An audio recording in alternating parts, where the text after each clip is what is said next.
Alright, so let me ask you something real quick. At this point, the iPhone Fold design doesn't really feel mysterious anymore, does it? We've kind of settled into what Apple's going for here. It's that book-style foldable, but squished. Shorter, wider, and honestly, that one choice changes how this whole phone feels. From what we know, the inner display is expected to be around 7.8 inches, while the outer screen sits at 5.5 inches. But the more interesting bit isn't the size, it's the shape.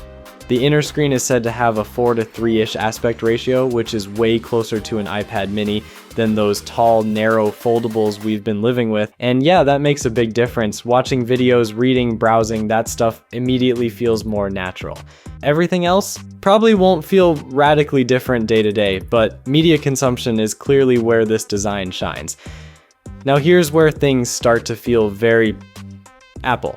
According to leaks shared by FPT, Face ID might not be here at all. Instead, Touch ID could make a comeback built right into the power button, something Android foldables have been doing forever. The twist is, Apple might place it at the top of the device, which would actually make sense given how you'd hold a foldable like this.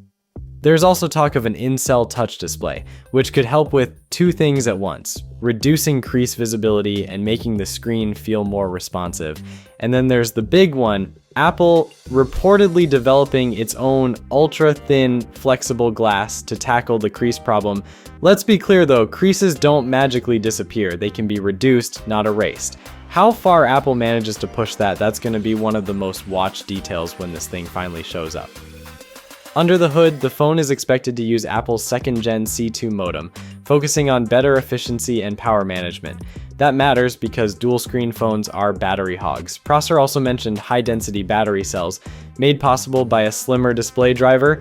Basically, Apple trying to claw back all-day battery life in a form factor that usually struggles with it. Cameras? The rear setup isn't the question, it's the inside camera that's still up in the air. Earlier leaks hinted at an under-display camera, but Prosser's renders show something more like the Pixel Fold, a small visible camera on the side. And honestly, that feels more realistic. Apple doesn't usually gamble on 1st gen invisibility tricks. Total camera count, expect 4 cameras overall. As for the hinge, Apple's reportedly using a mix of a pressure dispersing metal plate and liquid metal, which sounds very on-brand. The goal seems clear: thinner hardware without wrecking durability. Thickness numbers floating around right now say roughly 9mm folded and about 4.5 to 4.8mm unfolded, which would make this one seriously slim for a foldable. So yeah, thinner body, wider screen, fewer gimmicks, more refinement, classic Apple approach, just applied to a foldable. Peace.